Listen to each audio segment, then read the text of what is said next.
onto a better path, and in Afghanistan the polls have closed in its presidential election.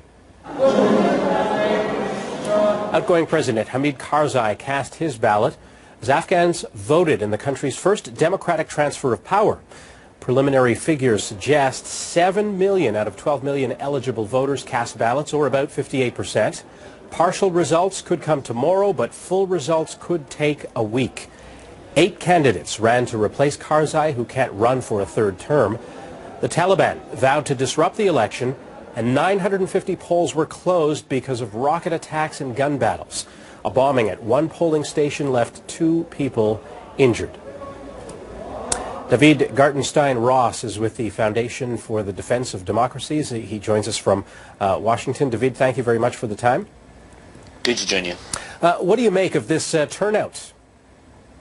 The turnout is, by and large, good news. I do have a little bit of hesitation, which is that you have credible reports of multiple times voting for different people, like polling stations that essentially allowed people to come in and cast multiple ballots. So I'm concerned that to some extent the voting totals may be driven up by voting irregularities. But that being said, there's another way to get at the voter turnout, which is just to look at how big the crowds are outside of voting stations. And there's no denying the crowds. They're quite large, which I would say overall is a hopeful sign.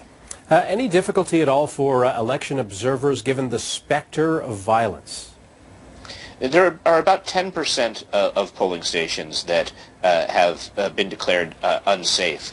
But look, let's face it, with respect to election observers, there's a big question about whether the dangers that they're put under is actually worth it. You've had election observers in Afghanistan who were killed in a recent bombing, very tragic, and overall, despite the election observers being there, there are a lot of irregularities, just as there were in the last election. I think that it's one of those things where we're very optimistic in terms of putting election observers in. There's a very altruistic reason for that. But I think there is a hard discussion to be had about whether this is something that is actually worthwhile and is actually ensuring that the elections are free and fair. No Hamid Karzai. Does that mean what? Stability or a breath of fresh air? Well, it could be something else as well.